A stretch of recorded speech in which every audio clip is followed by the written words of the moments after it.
My name is Franziska Lienert. I'm the Public Affairs Manager at Too Good To Go, the app to fight food waste. Yeah, I'm very happy to talk to you today about our concept and how apps actually can solve social problems. So yeah, I have one question for you. What do you think, how many tons of food are wasted each day in Berlin? Who thinks it's 2 tons?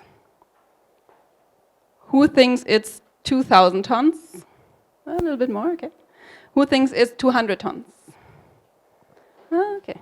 Well, the ugly truth is it's 2,000 tons that are being wasted every day in Berlin alone. Yeah, that amounts to an extreme 800,000 tons of food that's being wasted in Berlin each year.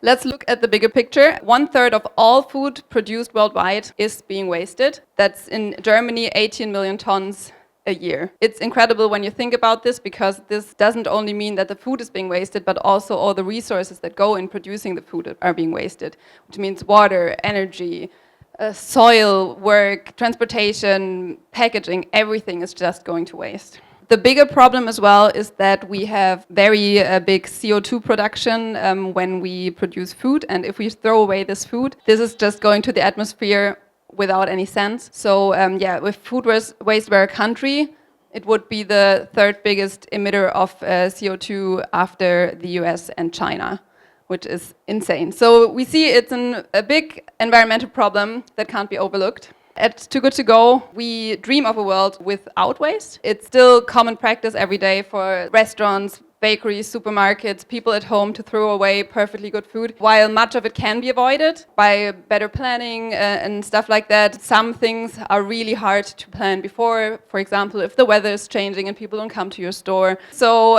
it's actually pretty simple. We don't ask people to change the way they eat or even to eat less, but we just ask people to eat perfectly good food that's already there. Yeah, and the good news is all of you can actually do this. Everybody can save food every day and help the environment. This is what it looks like. This is how it works. First of all, you can download the app for free. When you look at the app, you can see then which stores near you are offering surplus food of their day. And you see in their profiles at what time you can pick it up. This is always just before closing time. Closing time is different for every store, so it's in every profile. And you can see how much it costs, which is usually at least 50% less than the original, but oftentimes it's even 70% less of the original price. Then you just go to the profile, pick your favorite food, you pay through the app, and then the only thing left to do is going to the store and pick it up at the pickup time. And that's it, and you can just eat. This is what it looks like for our stores. We have usually a standard meal number, but if the store at one day has more or less food left, they can just click on the plus or the minus and then they change it to whatever the amount is at that day. This is what the magic can look like. We have in Berlin only 400 partners now at the moment where you can pick up food. If you want to check out some more meals, we share them on Instagram constantly because people just send us their meals. We are in the fortunate situation with Too Good To Go that we create a win-win-win situation. We have a win on the customer side because they get a great meal for a reduced price, and they can also shop more sustainably and do themselves something against food waste. Then we have on the other side the stores that get more appreciation for their food, and also they get a little bit back because they had to invest in producing their food and they put love in their food and they don't really want to throw it away, and that's why we do it. The biggest win on the environmental side because we can really cut down on the CO2 that's going to the atmosphere by saving food. We are the world's biggest food waste movement. We are at the moment in 12 countries. In Germany we have a community of over 2 million people now and 4,000 partner stores in 400 cities. In Europe we have over 16 million people, which is insane, and also we saved 20 million meals altogether. But now we're already at 22 million meals, and we can't even follow up kind of with the millions that we're saving every day. Yeah, the biggest thing is that we have saved 55,000 tons of CO2 going to the atmosphere. We have created this food waste movement where we teach people about food waste and the consequences of food waste.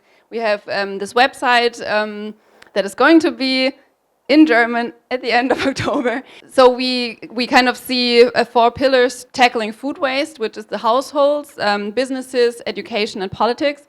And in each of these sectors, we kind of have our little projects, but we are building this up now, so we have more. It's very important to educate people on this also from a very young age, so everybody can act accordingly and more sustainably. Yeah, we have political campaigns. We have a campaign for that's focusing on private households. So yeah, we can really work together as a community and tackle this problem. We also give tips on this website how you can tackle food waste at home, what you can do, how you can store your food, what you can do with leftover food, all the good things, and also a lot of facts about food waste. As a little summary, we have a new and simple solution that's actually making it fun to do something more sustainable, which is great because we kind of can engage with people a lot better.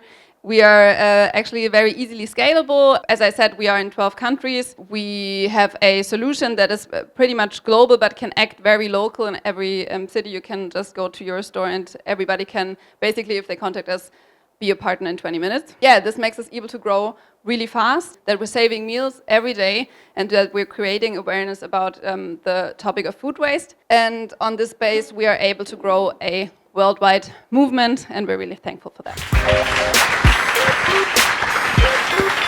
Thank you very much. I have a small question. So how do stores and restaurants pay to be in your platform? And if not, what's your business model? Like, do you make money out of it, or is it just non-profit thing? So yeah, there's a service fee for the stores to join us. It's around 40 euros, and after selling like 10 meals, you already have that back in your pocket. We invest this money in app technology, in marketing, and customer care, and everything that's surrounding the whole app, so people can just join and just save food and don't have any hassle with it at all. I wanted to ask you more or less, roughly what's the percentage of meals that are put through the app that actually got sold at the end? So in every country it's different, and every store is actually different. Mm-hmm. So we kind of can only estimate it. And it's about, in Germany, about 70%. In other countries, sometimes it's even over 90%. We obviously kind of work towards saving all the meals, but then as well having a good experience for the customer as well. So when they go to the app, they still see something they can save. So the goal is to have all the stores so everybody can save something. How do you take care that the restaurants that you're working with are not violating the purpose? So how do you make sure that they actually sell meals which would have been thrown away? So with every store, we have around, let's say, between 2 and 4 meals that are being sold every day for a very reduced price. It wouldn't really make any sense for them to sell more meals for a reduced price or to produce just for this. And also what we see is that that people actually come back when they go to the stores. So it's kind of an added benefit, let's say, for the stores to work with us, because people kind of realize that they have a great cafe around the corner that they never went to. It's good for your reputation, but that should be just like an additional effect. They can put, even if they have more portions a day that they want to save, they can scale it up and then also down if they have less. I'm really impressed by the rating on the App Store, so 4.9 stars. How many people work for your company, and how is it different to have such a purpose-driven company, and how does it help you with hiring really good people? At the moment, we have around 40 people in Germany. We have over 450 in total in Europe. For me, it feels very different. I was always looking for a job that I can really go to every day and feel like I can fulfill a purpose, can help the society. I never question my passion for work, even if it's hard times, even if it's a lot of work. It's always just, you know what you do it for, kind of. We do really attract a lot of very passionate people that have great skills, that really want to work on this, and that's always nice people to work with. Back to the one of the previous questions, do you find that the stores, the reasoning that they want to join, is it for the right reasons, or is it more to make money and for the reputation? Do you find them genuine? And a second question is, do you guys receive any government support? We find that a lot of stores have already been looking for a solution for their waste because they don't want to throw away their money or their food as well. We always educate them, obviously, on the environmental aspect that this also brings with them, and sometimes it's new to them, and they teach it to their employees as well. So we really see the awareness grow as well, and we have a lot of environmentally conscious stores, and I think it's a good way to kind of bring everybody on that direction. And no, we don't have any support from the government. We are a company, we support ourselves, but we want to work really closely with the government.